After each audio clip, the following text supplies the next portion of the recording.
శ్రీమాత్రే నమః. ఏకాదశి వైశిష్ట్యం. మన భరతభూమి కర్మభూమి, పుణ్యభూమి, భక్తితత్వానికి పుట్టినిల్లు. ప్రకృతిలో కూడా దైవాన్ని దర్శించగలగడం భారతీయ భక్తితత్వంలో ప్రత్యేక అంశం. నిర్మలమైన భక్తి ద్వారా భగవంతుని అనుగ్రహాన్ని పొందేందుకు మన పూర్వులు కొన్ని నియమాలను, కొన్ని ప్రత్యేక పర్వదినాలను, ముహూర్తాలను, తిథులను నిర్ణయించారు. మన తిథులన్నింటిలో మన పూర్వులు అత్యంత పవిత్రమైనదిగా పేర్కొన్న తిథి ఏకాదశి. త్రిమూర్తులలో శ్రీహరితో ముడిపడిన తిథిగా చెప్పబడే ఏకాదశి తిథులలో 11వ తిథి. అందువల్లనే ఏకాదశిని హరివాసరము, హరిదినము, వైకుంఠ దినము అని పేర్కొనడం జరుగుతోంది.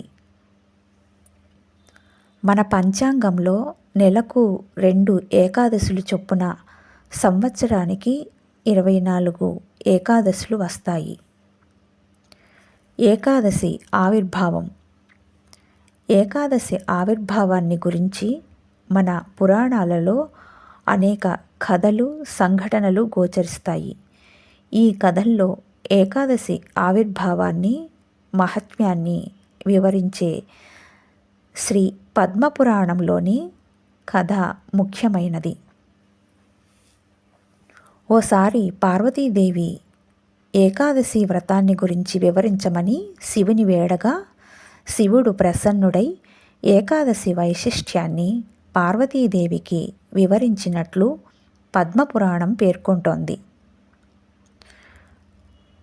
సంసార సాగరంలో చిక్కుకుని అష్టకష్టాలను అనుభవిస్తున్న మానవజాతిని ఉద్ధరించేందుకు సాక్షాత్ శ్రీహరే ఏకాదశిని ఏర్పాటు చేశాడని, ఏకాదశి వ్రతాన్ని నియమ నిష్ఠలతో ఆచరించేవారు సమస్త వ్యధల నుండి విముక్తి పొందుతారని, వారికి మరణానంతరం వైకుంఠ ప్రాప్తి కలుగుతుందని శివుడు పార్వతికి వివరించినట్లు పద్మపురాణం పేర్కొంటోంది.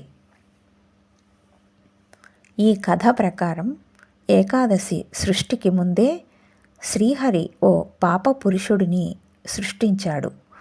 మనం చేసే వివిధ రకాలైన పాపాలే ఆ పాప పురుషుడి అవయవాలు. బ్రహ్మహత్య తలగా, బంగారాన్ని దొంగిలించడం ముఖ్యంగా, మద్యం సేవించడం కళ్ళుగా, శ్రీహత్య ముక్కుగా, గురుపత్ని అపహరణ చెవులుగా, బ్రాహ్మణ ద్వేషం పెదవులుగా, పరశ్రీ అపహరణ మెడగా, గురునింద, శిశుహత్య హృదయంగా, కన్యా విక్రయం స్తనద్వయంగా, గోహత్య చేతులుగా, సమస్త పాపాలు మధ్య భాగంలో, అబద్ధాలు కాళ్ళుగా సృష్టించడం జరిగింది. ఈ విధంగా వివిధ పాపాలే అవయవాలుగా పాపపురుషుడి సృష్టి జరిగింది. ఈ పాపపురుషుడి ప్రభావం వల్ల లోకంలో పాపుల సంఖ్య అధికమైంది. పాపుల సంఖ్య పెరిగింది. ఆ పాపులను శిక్షించేందుకు యమలోకానికి, దాని పాలనకు యముడిని శ్రీహరి ఏర్పాటు చేశారు. పాపాలు చేసి మరణానంతరం యమలోకమునకు వచ్చే పాపులను విచారించి వారిని యముడు శిక్షిస్తూ ఉండేవాడు. అలా కొంతకాలం గడిచిపోయింది. తాను సృష్టించిన యమలోకాన్ని యమధర్మరాజు ఎలా పరిపాలిస్తున్నారో చూడాలనుకున్నారు శ్రీహరి. వెంటనే యమలోకానికి బయలుదేరారు. శ్రీహరి యమలోకానికి వస్తున్న విషయాన్ని తెలుసుకున్న యమధర్మరాజు ఎదురు వెళ్ళి సకల మర్యాదలతో స్వాగతం పలికి రత్నసింహాసనంపై కూర్చోబెట్టి షోడశోపచారాలు చేసి తమ రాకకు కారణం తెలుపవలసిందిగా యముడు శ్రీహరిని ప్రార్థించాడు. యమలోకాన్ని పరిశీలించుటకు వచ్చినట్లు శ్రీహరి యమధర్మరాజుకు తెలిపారు. అదే సమయంలో పెద్ద పెద్ద శబ్దాలు, హాహాకారాలు, అరుపులు శ్రీహరికి వినిపించాయి. వాటిని విన్న శ్రీహరి ఆ అరుపులేమిటి అని ప్రశ్నించారు. పాపులను శిక్షిస్తూ యమభటులు శిక్షలు అమలుపరుస్తున్నారు. ఆ శిక్షలను భరించలేక పాపులు హాహాకారాలు చేస్తూ ఉన్నారు అని యముడు సమాధానమిచ్చారు. పాపులు అనుభవిస్తున్న శిక్షలను, వారి అరుపులను చూసి శ్రీహరి చెలించిపోయారు. దయార్ద్ర హృదయంపై వారి పాపాలను ప్రక్షాళన చేయడం కొరకు ఒక వ్రతమును ఏర్పాటు చేసి ఆ వ్రతాన్ని వారందరితోనూ ఆచరింపజేయించారు.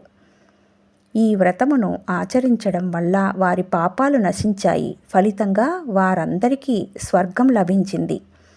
ఈ విధంగా శ్రీహరి స్వయంగా వ్రతాన్ని ఏర్పాటు చేసిన రోజు పక్షములో 11వ రోజు.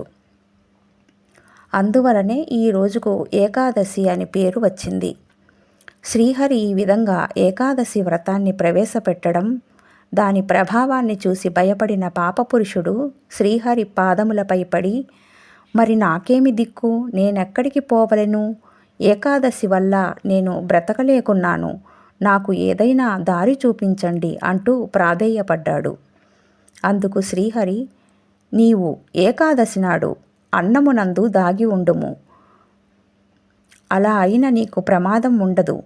ఏకాదశి రోజు అన్నాన్ని భుజించువారు నీ బారిన పడుదురు అని పాపపురుషుడికి వరం ప్రసాదించారు. పరమేశ్వరుడు ఈ విధంగా పార్వతీదేవికి ఏకాదశి ఆవిర్భావాన్ని గురించి వివరించారు.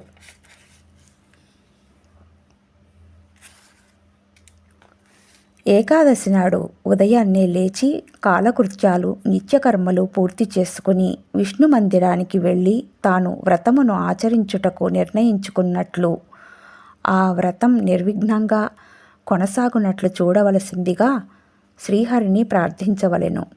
ఆ రోజు ఉపవాసం ఉండి శ్రీమన్నారాయణుని ధ్యానిస్తూ గడపవలెను. ఆనాటి రాత్రి జాగరణ చెయ్యవలెను. జాగరణ సమయంలో పురాణ పఠనం గాని, శ్రీహరిని ధ్యానం చేస్తూ గాని గడపవలెను. మరుసటి రోజు ఉదయం మామూలుగా నిత్యకర్మలు చేసుకుని ద్వాదశి ఘడియలు ఉండగా నారాయణుడిని పూజించి నైవేద్యం సమర్పించి భోజనం చేయవలెను అని శివుడు పార్వతికి వ్రత విధానాన్ని వివరించారు. ఇదంతా విని, స్వామి, ఈ వ్రతం ఆచరించడం వలన లాభమేమిటి అని పార్వతీదేవి ప్రశ్నించింది. ఏకాదశి వ్రతం శ్రీ మహావిష్ణువుకు అత్యంత ప్రీతికరమైన వ్రతం కనుక ఈ వ్రతాన్ని నియమానుసారంగా చేసిన వారికి పాపములన్నీ నశించి మరణానంతరం వైకుంఠ ప్రాప్తి కలుగుతుంది అని శివుడు పార్వతికి సమాధానం ఇచ్చారు. అందువలన అందరూ ఏకాదశి వ్రతాన్ని ఆచరించి ఆ శ్రీహరి కృపకు పాత్రులమవుదాం. స్వస్తి.